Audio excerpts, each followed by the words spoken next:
Alicia? Okay, so for those that don't know me already, my name is Alicia Andrews. I am the Secretary of Tulsa County Democratic Party. I originally got involved this time around, like most people. Trump was elected. I looked around and said, what is the Democratic Party doing? I wasn't sure, and I showed up and said, let me do something. And I was talked into running for Secretary of the party, and then I just jumped in both feet. Who I am professionally, currently I am a realtor, which allows me flexibility in my schedule. Professionally, before that, I was a process engineer for a Fortune 100 company. And in that capacity, what I did was I went into different business units that were having problems, identified what the problem was, identified the fix for the problem, helped to implement the fix, and then monitor it and make sure that the fix was the true fix. I cite that experience because I think it's relevant to the party. As the secretary of the party, as someone who worked on the coordinated campaign, as someone who's knocked for several candidates and did candidate recruitment, I, had the opportunity to see, behind the curtain, inside baseball, and the party has problems. So let's talk about that a little bit. So you are the secretary of the Tulsa County Democratic Party. And you've been there for what, 2 years? 2 years. My term is coming up. Okay. How's that experience been for you? I mean, what have you learned by just coming in, and then what have you learned now? Well, I came in, right after the 2016 election, which divided the party. The party needed a lot of rebuilding after that. And so I came into a party structure that had been decimated. And so we had to rebuild the party, re-energize our volunteers, reintroduce precinct officers to what a precinct officer is, recruit candidates and convince them that they would have a structure to run in. So because this is inter-party and a lot of people who probably don't understand what that means, you had mentioned the word precinct officers. Kind of explain what a precinct officer is and why that's so vital to the Democratic Party. Okay, so the precinct officers are, they're the grassroots. They're the frontline people. They are your neighbor that is supposed to go out into the neighborhood and educate your neighbors about who our elected officials are, what legislative issues are going to affect our neighborhood, our specific area, who's running, who the candidates are. And when a candidate decides to run, the first person that they reach out to is the precinct officer. So why did you decide to run for state? I mean, that's in Oklahoma City. You live in Tulsa. Why did you decide to go ahead and say, hey, I'm going to throw my name in that? Okay, so I love that question. Okay. My sub-tagline for my campaign is that Oklahoma is a whole state, not just a city. Okay, and so in this time that I've been involved, I feel like the party hasn't really reached out outside of Oklahoma County and really not outside of Oklahoma City. Other counties have been tasked with just kind of building it on their own and figuring it out. Rural counties have just sort of been ignored. And so I see that. I think I can make a change on a state level because Tulsa is primarily city. I think I can make a change on a state level by reaching out to other counties and reaching out to rural counties, and I'll have more impact. And I think we all need to be in a place where we can do the most good. In politics in Oklahoma, there's been this dynamic of Western Oklahoma is forgotten about. We focus more on the central parts of Oklahoma and the northeastern part of Oklahoma. But it seems as if that many people forget about western part of Oklahoma. Is that important to you within your campaign as well? It is. It is. In this last election, we did poorly in western Oklahoma and in the rural counties. And I don't think it's because they're super conservative. I think it's because we didn't even go after them. We didn't court them. We didn't tell them our message. And what saddens me is, the rural counties in western Oklahoma are the people who are losing their hospitals. So they're voting against their own interests, but we're not telling them that we're for their interest. And so I want to build the party in such a way that we get our message out. So we were talking about western Oklahoma and how it's important to you. One of the dynamics that has happened within the inter-party has been factions. how are you going to deal with these factions that are in the party that has caused more division instead of unity? Okay, so unity is a big issue with the party. Um, there's the liberals versus the progressives, and then there's the super progressives and the democratic socialists. So there's all of that. And my opinion is that we need all of that. We need groups that are that have the time, have the energy, have the motivation to be in the streets, taking it to the legislators. And those are the activist groups, right? The Our Revolution, the Democratic Socialists. We need those people doing the work. And then we need people who are focused on helping legislative candidates get in there who can make legislative differences. Right. Maybe this is kind of an off-cuff question, but what has the current leadership done good, and what has the current leadership not done so good? Okay, so I don't like to talk out of school, but what I will say positively with the current leadership, she's reached out and got a grant for regional field directors, right? I think that was an excellent idea. The execution of it was challenging, but it was an excellent idea. And when I get elected, I'm going to mimic that. However, I know how to get work done through others. I will give them a plan. I will give them benchmarks and deadlines and make it happen. So a lot of times for the history of the Democratic Party, there was this chairperson, the chair of the party, and then there was the executive director. When Anna came in, she did not have an executive director. She took that position on her own. Are you going to do the same thing, or are you going to have an executive director if you were elected? I will have an executive director. I believe that there's a lot of work that needs to be done in the party, and we need as many bodies as we can get. And so the executive director handles the day-to-day operations of the office, and I think that's important. And I believe that my role as the chair is to go out and identify new opportunities, help build the party, meet people, and get more people engaged and raise funds. The party nationally motto has changed. We're seeing more women run for office. We're looking at the presidential candidates for 2020 in the Democratic Party. There's a lot of women who are running. Mm-hmm. Do you see women having their voice within the Democratic Party and also from a state perspective?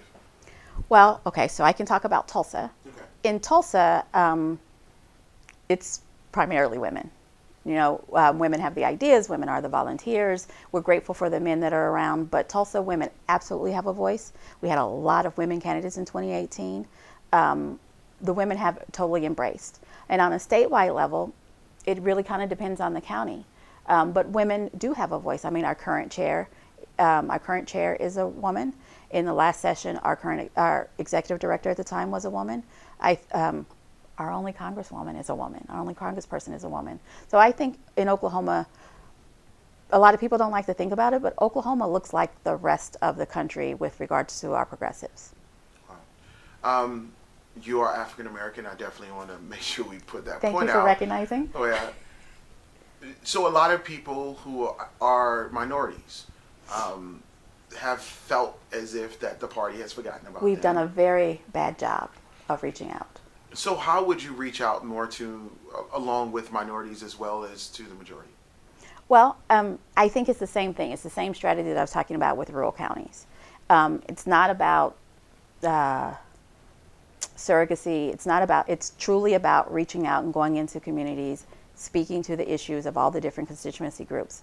One of my big things is I want to encourage the federations. I want the federations to build up. As you know, there's the African American Federation, the Latinx Federation, there's the beginnings of a Native American Federation, Stonewall, and the Federation of Women, and the Disability Caucus. I think that Democrats come in a place where they feel comfortable. I want to make sure that they feel comfortable. I want to give all the federations the tools that they need to build themselves up and bring people into the party in that way. So, scenario, you are now elected, you're the chairperson, and there are candidates that are running for office. Um, how can you make sure that you give the attention to these candidates? Because a lot of candidates who've ran in the past felt as if that the state party did not support them. How would you be different in that area? Well, I think it takes communication before we get to the point of filing, right? Okay, so we need to recruit candidates, but also we need to develop a real effective communication strategy, chair to the districts, districts to the counties, and counties to the precinct officers. And that needs to be consistent. And if that is consistent, and I'm in constant contact with throughout the state, that frees me up to be more available, coming up with more ideas, coming up with more events, and showing up in different counties, encouraging candidates. Fundraising. That's a big part of big deal. Yeah. Do you have any fundraising ideas or fundraising goals that you could possibly see for the state? Well, I don't know if you saw this a couple of weeks ago. Our current chair put out the fundraising results for the last, I think it was 8 years. And so that also gives me a benchmark. So I have ideas. I think we don't break the things that are working, but it also takes communication, reaching back out to our donors and showing them a value for their money. We need to be doing events. We need to be putting up really good candidates and supporting those candidates and having systems that support those candidates. And I believe that when we show value, that the donors will come back, and I think that they will support us greatly. So when you say good candidates, are you guys going through a vetting process, or how would you just general scenario? What do you mean When I by say good candidates, I mean prepared candidates. I mean candidates that support our party platform and candidates who are confident. So there are a lot of independents that are watching, and we understand that it was for the Democratic Party that the independents could possibly can vote in the primary. Is there a way to bring in more independents who are registered independent to bring them over to the D side? Do you have an idea on how that can happen? I'm not real sure, but my thought about it is, again, we have to show a value. We have to show a value. In Oklahoma, we've lost our voice as Democrats. We just have been kind of hanging on, and I think we have to reestablish our voice, show people that we are a force.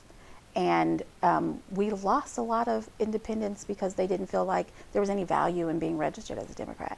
A lot of them still vote as a Democrat, but they didn't see a value in being registered as a Democrat, and we have to bring the value back. So if you were to speak to them now, what would you tell them? Well, I think I need to ask them what their issues are. I don't want to just say, this is what I'll do. I think I need to ask what the issues are and show them how we're addressing those issues and encourage them to be a part of dealing with those issues, be a part of a caucus within the party. But you have to be registered to do that, registered as a Democrat to do that, be part of the change that they want to see, as cliche as that sounds. All right. So it appears that your strategy is more listening than acting. Is that true? Well, acting after listening. Okay. So how does that work for you? This is just something I picked up on. I mean, how does that work versus other models? Because we've seen other models that say, hey, I'm a chairperson. I come in with all these ideas that I'm going to implement. How does your strategy work that you feel that it works better by listening first and then acting, or how would that strategy work for you? Okay, so I have plans. I'm like all the prior chairs before me. I have plans. I have strategies that I intend to implement. However, I heard a quote, so I don't want to take credit for it, but what you do for me, without me, you do to me. And so me coming in with a plan without asking people if this is what they want is imposing upon them. And I don't want to do that. I want it to be collaborative. I think the way to build unity is to make sure that people feel like they have a voice and not just pretend like they have a voice, but actually give them a voice. Explain the process of why it's important to become a precinct chair, then become a delegate, then so they can also vote. Explain that process, because honestly, it becomes very confusing to a lot of people.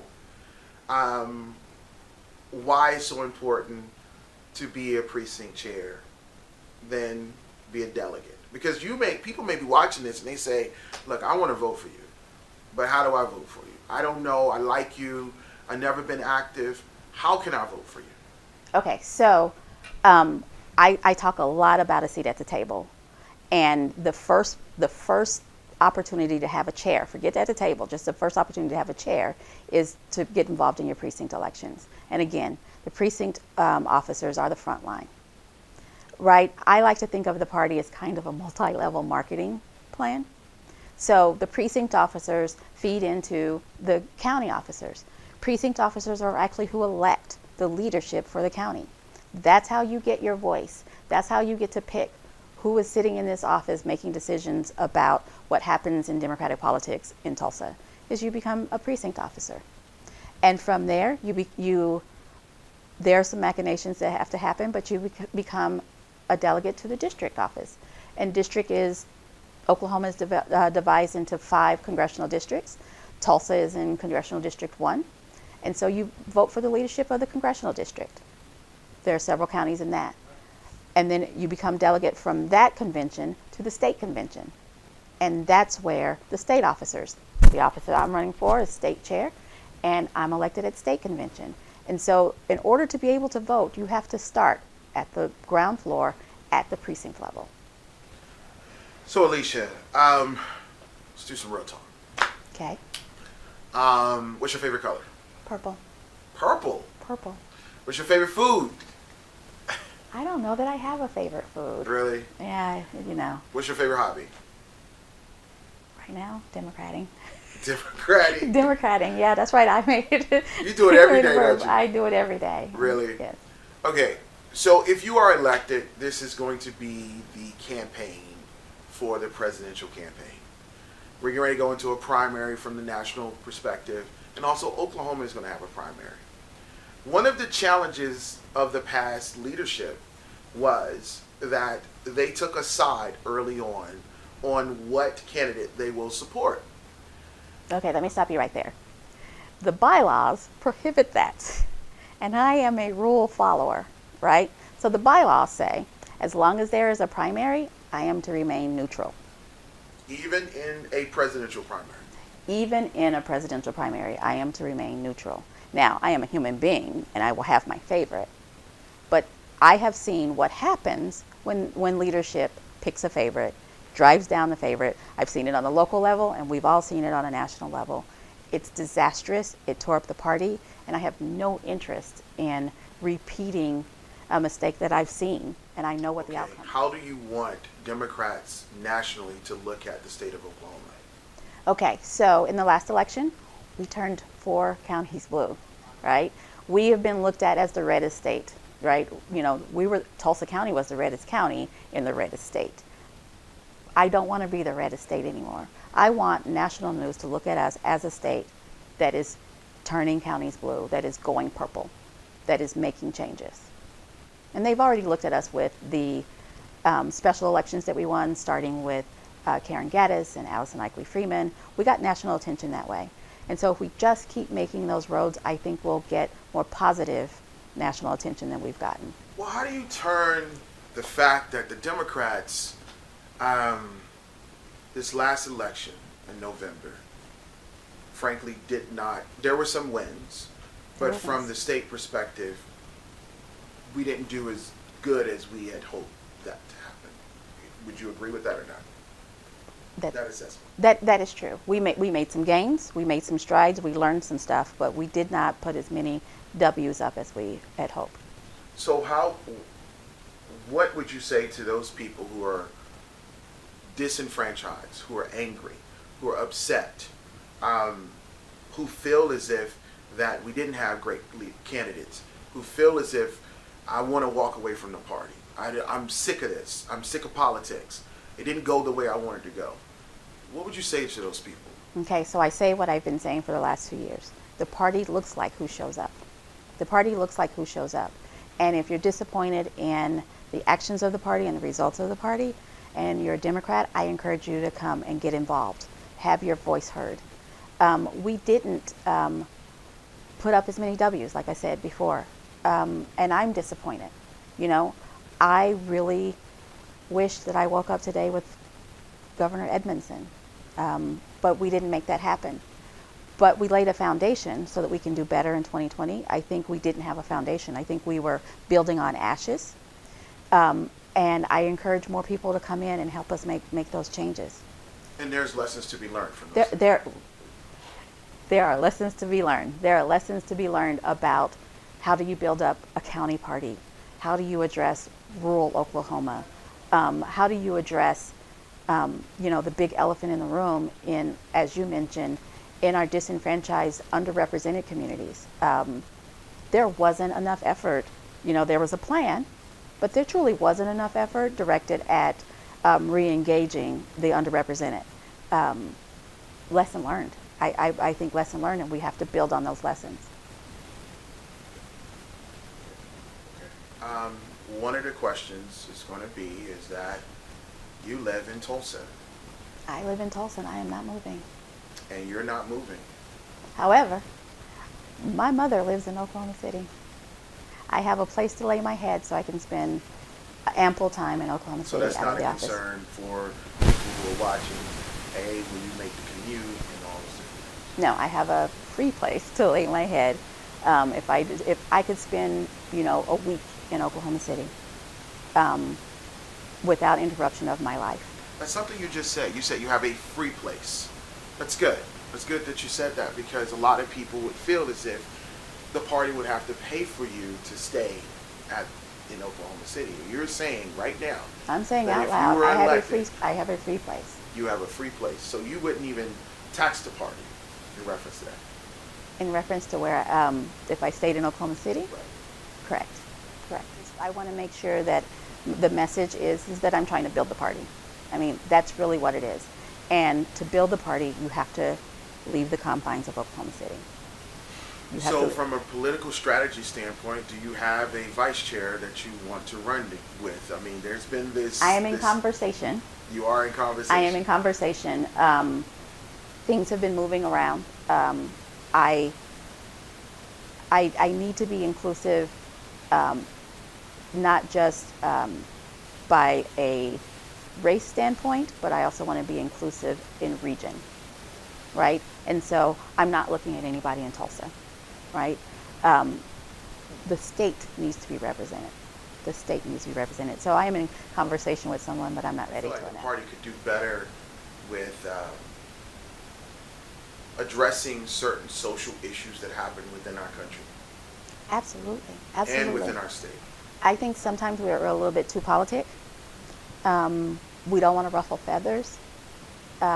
Change doesn't come when people are comfortable. And so there are some issues that we've kind of let slide because we didn't want to anger people. But as you let things slide and as you're letting people be comfortable, things aren't changing. And conditions for a lot of underrepresented aren't improving. And in Oklahoma, Democrats are what I call underrepresented.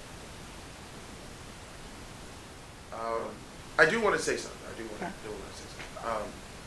So nationally, there are voting blocks. Oklahoma has various different voting blocks that sometimes mirror nationally, but doesn't. How are you going to penetrate or get into those voting blocks, not just for your election, but also to help turn out voters for candidates? Again, it's truly, everything keeps coming back to building the party. Everything keeps coming back to building the party and building the federations and building the rural counties. But building the federations, I think that we need to make sure that there are places where people feel comfortable coming into the party.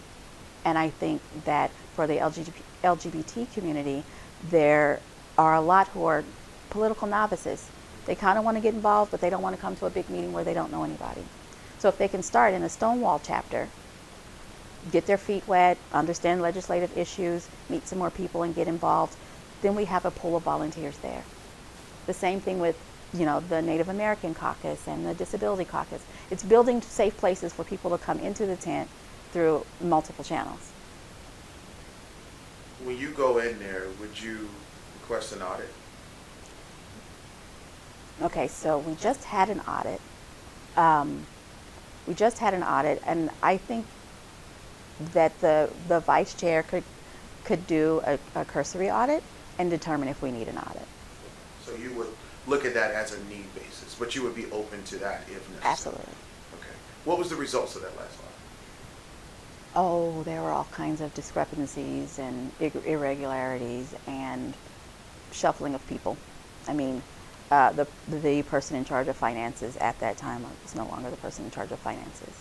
And those don't change with each election cycle. Explain that, because a lot of times people feel as if that every election cycle, the person who's handling finance changes as well. You're saying no. The Oklahoma Democratic Party has paid staff, and they are currently unionized, finally. But they have paid staff who is supposed to kind of have some continuity with the party, so that if we're changing leaders every 2 years, we shouldn't have to start from scratch, learning how to message and learning how to do finances and all that kind of stuff. And so those people are static, as long as they're performing, they're static.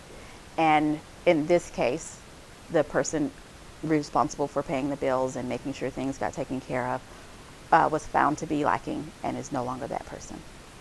How can you ensure some form of accountability so that situation doesn't happen again? Well, there are checks and balances that just were ignored.